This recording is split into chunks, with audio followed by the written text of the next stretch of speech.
حضرتی سلام، خیلی مخلصیم. آقایون خانوما خیلی مخلصیم. من سجاد گلاب هستم، مدرس درس اقتصاد و روانشناسی و تو این ویدیو میخوایم بریم قید بودجه رو به زبون ساده یاد بگیریم و چند تا تست کنکوریش هم با هم دیگه کار بکنیم.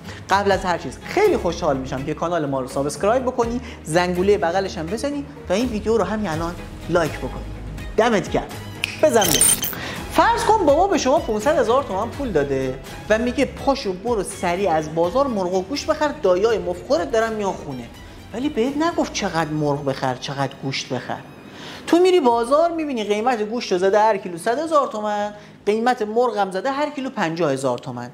حالا اینجا خودت باید حساب کتاب بکنی که با این 500 تومان پولی که داری چقدر مرغ بخری و چقدر گوشت بخری. پس باید یک قید بودجه رسم بکنی. حالا قید بودجه رو میخوایم رسم کنیم، یه ترتیبی داره. اول از همه ما باید حد اکثر میزان توان خرید هر کالا رو محاسبه بکنیم. فرمولش هم اینه: کل بودجه تقسیم بر قیمت واحد محصول. مثلا 500 تومان پول داری، گوشت گوساله ما چقدر بود؟ کیلوی 100,000 تومان. پس 500 رو تقسیم بر 100 میکنم، میتونم 5 کیلو گوشت بخرم. مرغ ما 50,000 تومان بود، 500 تومان رو تقسیم بر 50 میکنم، میشه 10 کیلو. پس من با 500,000 تومان یا میتوانم 5 کیلو گوشت بخرم، حد اکثر توان خرید گوشتم، یا میتونم 10 کیلو مرغ بخرم که حد اکثر توان خرید مرغ من هست. و حالا اگر یک خطی از این حد اکثر توان خریدها به هم دیگه رسم بکنم، خط بودجه من مشخص میشه. حالا وقتی که خط بودجه رو کشیدم، حالتهای دیگه این بودجه رو هم میتونم مشخص کنم. خب پس چی شد؟ اگر 5 کیلو گوشت بخرم دیگه پولی برام نمیمونه. اگر 4 کیلو گوشت بخرم، اینجا میاد پایین نشون میده که من 2 کیلو دیگه مرغ میتونم بخرم، چون 4 کیلو گوشت میشه 400 تومان، 100 تومان دیگه باقی میمونه که میتونم 2 کیلو مرغ 50,000 تومانی بخرم. نقطه بعدی داره وقتی 3 کیلو گوشت میخرم رو نشون میده. 3 کیلو گوشت 300,000 تومان، 200 تومان میمونه که میتونم باهاش 4 کیلو مرغ بخرم. نقطه بعدی داره خرید 2 کیلو گوشت رو نشون میده که اگر 2 کیلو گوشت بخرم چقدر میتونم مرغ بخرم. و در نهایت اگر فقط 1 کیلو گوشت بخرم، توانایی رو اینو دارم که 8 کیلو مرغ بخرم و حالت آخرم میگه تمام پولم رو بدم مرغ بخرم. اوکی، تا اینجا اوکی. یه لحظه حواسمون باشه که قرار نیست ما همه پولمون رو خرج خرید گوشت یا مرغ بکنیم، چون اگه بریم همه رو گوشت بخریم، بابا میگه تو این دایاتو نمیشناسی، اینا آدم خارن، همه اینا یه لقمه چپش میکنن هیچی نمیمونه، خاک بر سر ما کردیم. اگه هم بریم مرغ بخریم، مامانه میزنه تو سر خودش، میفته به جون تو که این چه کاری بود تو کردی. عیب نیست من فقط مرغ بذارم جلوی داداشام، میگه ای داده بیداد. چیکار بکنیم؟ باید با کشیدن این قید بودجه یک ترکیب بهینه از اینا رو درست بکنی. حتی یه کار دیگه هم میتونی بکنی. چیکار؟ این که مثلا بیای زیر قید بودجه خرید بکنی، اما اونجا دیگه سلامت جسم و جانت رو تضمین نمی‌کنم. خب اگر زیر قید بودجه، زیر خط قید بودجه ما خرید بکنیم چه اتفاقی میفته؟ ببین این نقطه داره نشون میده که من اگر 1 کیلو گوشت بخرم که میشه 100,000 تومان و 4 کیلو مرغ بخرم که میشه 200,000 تومان، یه 200,000 تومان یه 100,000 تومان میشه 300,000 تومان. پس 200,000 تومان اینجا چی شده؟ رفته تو جیب جناب عالی. پس نقاط زیر خط بودجه نشون میده که تمام بودجه ما خرج نشده و یه مبلغی هم پسنداز شده. حواستون باشه تو قید بودجه به این نقطه نمیگیم ناکارایی ها، اون برای مرز امکانات تولیده که تو ویدیو بعدی راجبش صحبت میکنم. اما اگر رفتی گوشت و مرغ رو خریدی و اومدی خونه گفتن کمه، چرا بیشتر نخریدی؟ ما مثلا چنین نقطه ای رو داشتیم، من میخواستم تو مثلا 6 کیلو گوشت بخری، 6 کیلو هم مرغ بخری. تو میگی که بابا جان، مامان جان، 500,000 تومان پول به من دادی، میخوای من برم کل بازار رو بخرم برات بیارم؟ این فراتر از قید بودجه منه، فراتر از توان خرید منه. نقاطی که بالاتر از خط بودجه هستن من توانایی خریدش رو ندارم، بودجم بهش نمیرسه. اگر بخواد بودجم بهش برسه چیکار باید بکنم؟ باید بودجم رو ببرم بالا. یعنی چقدر؟ بیایم این رو دارم فراتر از کتاب بهتون یاد میدم.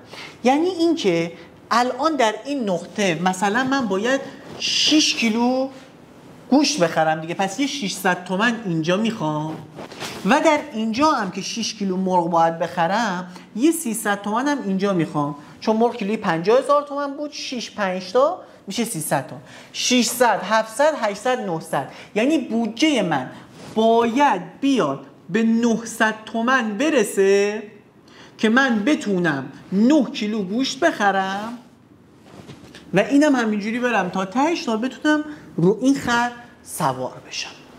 بریم اسلاید بعدی. حواسمون باشه که این نقاط روی خط بودجه میتونن حرکت کنن. نگاه کنید. حالا برگردیم عقب دوباره. مثلا در این نقطه که ما اسمش رو بذاریم نقطه آ، من میتونم 4 کیلو گوشت بخرم و 2 کیلو مرغ. اما اگر اون وسط یهو بابا به من زنگ زد که آقا بیشتر رو برو مرغ بخر، من اینجا این نقطه من روی خط بودجه حرکت میکنه. میایم اینجا میایم 6 کیلو مرغ میخریم و گوشت ما تبدیل به 2 کیلو میشه. پس حرکت روی خط بودجه با هزینه فرصت همراهه و ما باید الان هزینه فرصت این حرکت از آ به بی رو محاسبه بکنیم. ما برای اینکه مرغ بیشتری در نقطه بی داشته باشیم چه چیزی رو از دست دادیم بچه ها؟ آفرین، 2 کیلو گوشت از دست دادیم. پس ما اینجامون بوده 4 کیلو، حالا اینجا شده 2 کیلو گوشت. پس هزینه فرصت حرکت از نقطه آ به نقطه بی برای داشتن 4 کیلو مرغ بیشتر از دست دادن 2 کیلو گوشته. یعنی برای داشتن مرغ بیشتر قبول کردم که 2 کیلو گوشت کمتر داشته باشم. یه حالت دیگه داره. برگردیم، من مثلا اینجا هستم، اینجا من الان میتونم 6 کیلو مرغ بگیرم و 2 کیلو گوشت بگیرم، درسته؟ حالا یهو زنگ میزنه مامانی میگه که گوشت بیشتر بگیری یا نری همه پول مرغ نخری یا، پس من باید حرکت کنم برم به سمت گوشت و حرکت من از نقطه آ به بی برای داشتن 1 کیلو گوشت بیشتر مستلزم از دست دادن چیه بچه ها؟ 2 کیلو مرغه. پس من برای داشتن 1 کیلو گوشت بیشتر اینجا 2 کیلو مرغ از دست میدم. نکته پول هر دوتا یکیه ها. یعنی چی آقا؟ یعنی این 1 کیلو گوشت 100,000 تومنه، 2 کیلو مرغ هم 100,000 تومنه. بریم بعدی. خب بریم یه تست بزنیم. میگه با توجه به نمودار مقابل این قید بودجه برای خرید 2 تا کالای الف و کالای ب هست. کدام گزینه نادرسته؟ دونه دونه در این تیپ گزینه ها رو بررسی میکنیم، تطابق میدیم با نمودارمون. اگر درست بود که بود، اگر نبود خطش میزنیم. با انتخاب نقطه آ کل بودجه در دست فرد خرج می شود. نگاه کنیم. بله بچه ها، نه تنها نقطه آ بلکه نقطه بی، نقطه سی، نقطه دی، هر کدوم این نقاط اگر انتخاب می شد کل بودجه ما خرج می شد. پس نقطه روی خط بودجه تمام بودجه ما خرج میشه. 2. با انتخاب نقطه B فرد یه ترکیب از هر دو کالا داره و تمام پولش خرج میشه. بله، هم الف رو داره میخره هم ب رو داره میخره، اما رو نقطه A همه پولش برای الف بوده، هیچ B در کار نیست. 3. نقطه F به دلیل خارج بودن از خط بودجه قابل دسترس نیست. بچه‌ها نقطه F اینجاه، این نقطه F خارج نیست، این داخل خط بودجه و داخل قید بودجه هست. اینجا پسنداز میشه، غیر قابل دسترس ما نقطه ای بود. پس همین غلطه و جواب ما میشه گزینه سوم. بریم تست بعدی. تست 93 جزوه از سراسری 1402. یک تست بسیار سخت که غلط هم داشت. حواستون باشه همیشه در تست های اقتصاد تو کنکورهای سراسری حداقل یک تست یا اشتباه تایپی داره یا غلط علمی داره. حواست باشه که با این تست هایی که اشتباه داره و غلط داره چجوری برخورد بکنیم. بیایم بررسی بکنیم. میگه این مرز امکانات بودجه یا قید بودجه خانواده‌ای برای خرید 2 تا کالای X و Y. من مثال همون مرغ و گوشت خودمون. حالا میگه اگر قیمت X ما که کالا هست 5 تومن باشه، یعنی این X باشه 5 تومن و قیمت ایگرگ ما باشه 10 تومن که خدمات، یعنی ایگرگ من باشه 10 تومن، حالا کدام گزینه درست نیست؟ بچه ها وقتی که ایگرگ گرونتره دقیقا همون مثال مرغ و گوشت ما میشه. گوشت ما بود 100,000 تومن، مرغ ما بود 50,000 تومن دیگه. حالا این 10 تومن و 5 تومن.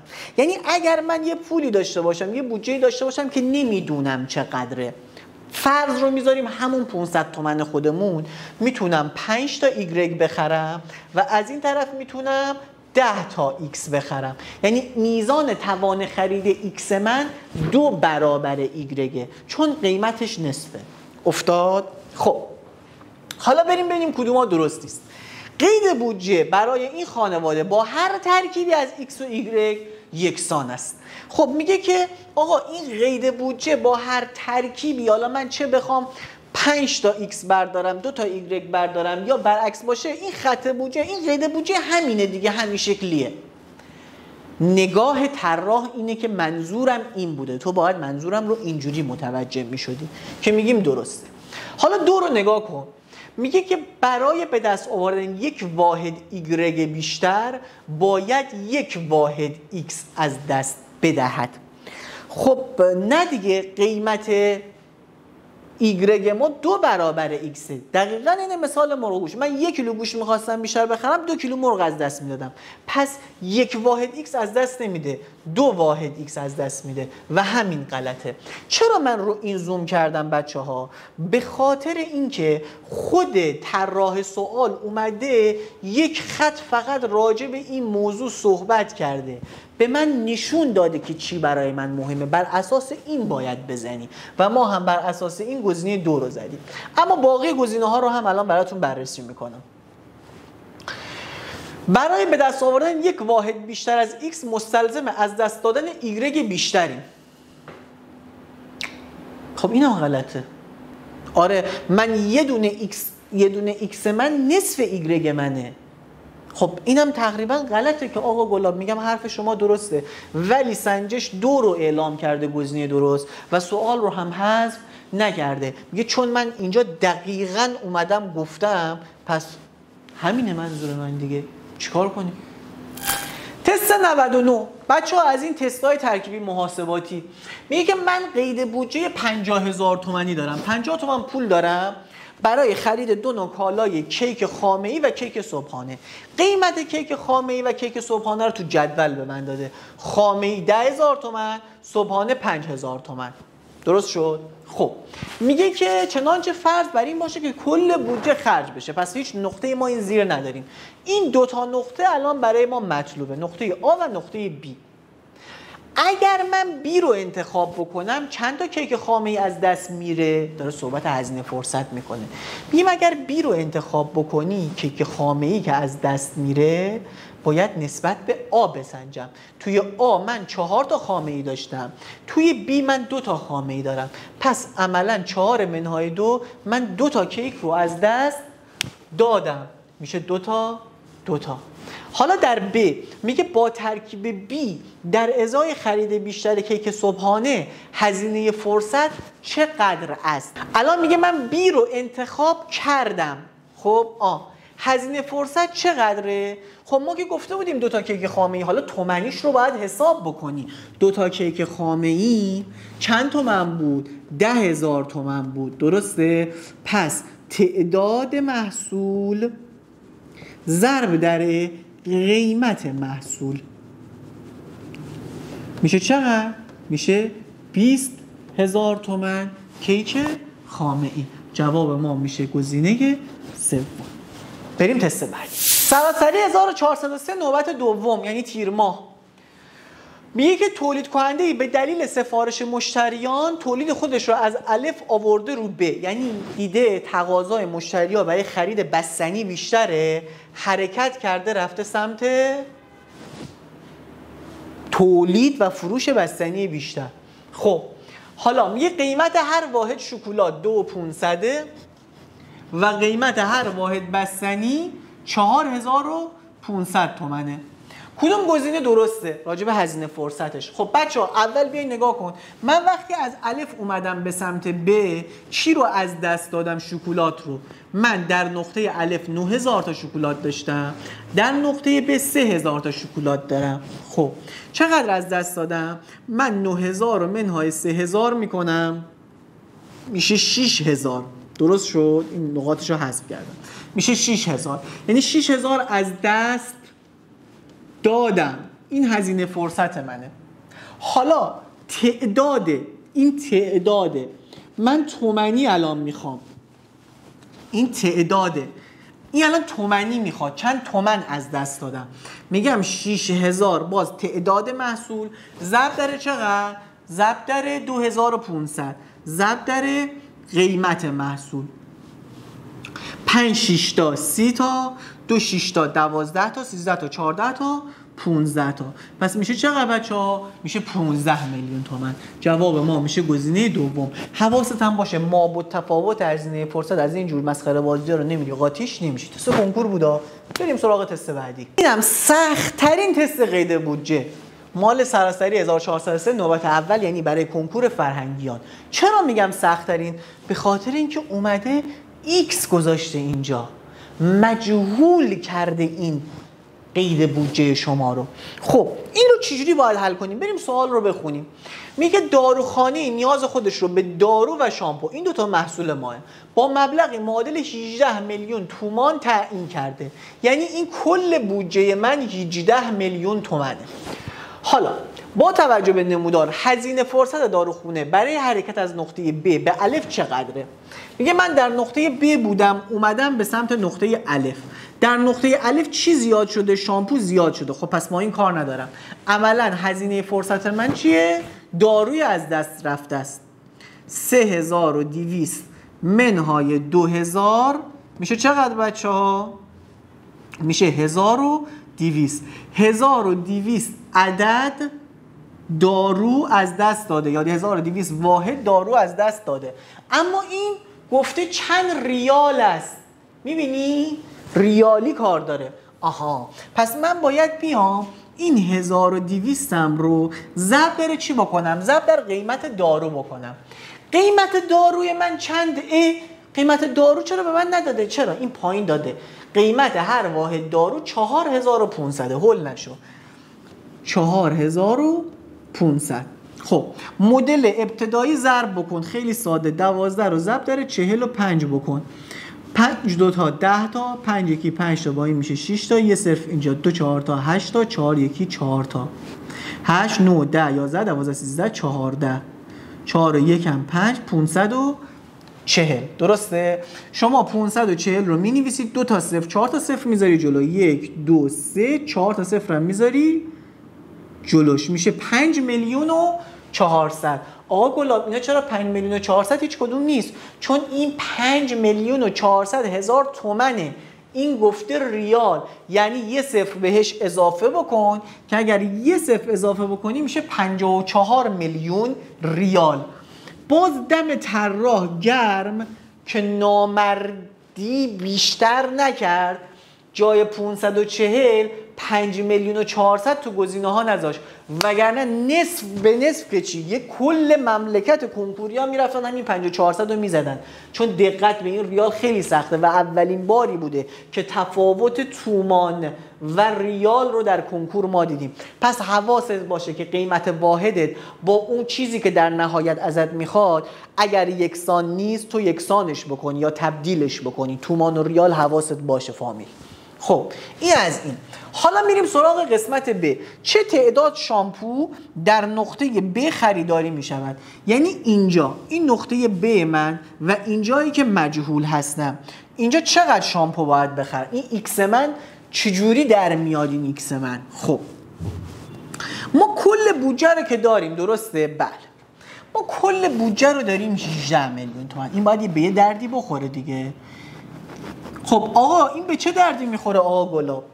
میگم قبول داری که تمام بودجه روی نقاط خط بودجه ما خرج میشه؟ بله این واضحه. خب پس من میدونم در این نقطه ب 3200 تا چی خریدم؟ دارو خریدم. این 3200 تا داروی منو اگر ضرب در 4500 بکنم میشه 1440. 45 ضرب در 32 صفراش هم بذاری جلوش 1 2 3 اینم 4 تا صفرش میشه 14,400,000. پس از این 18 میلیون تومن 14,400,000ش رو صرف خرید 3200 دارو کردم رفت. چقدر باقی موند؟ هر چی که باقی موند رو صرف خرید شامپو کردم. خب چقدر باقی موند؟ اون رو باید ضرب در 6000 تومن شامپو بکنیم. جواب ما در میاد. درسته؟ خب الان این قسمت ما الان راحت در میاد. چجوری؟ من مگه کل بودجم 18 میلیون نبوده؟ بله 18 میلیون بوده. مگه 14,400 از این 18 میلیون کم نشده؟ بله. پس 3600 تا پول برای من باقی مونده.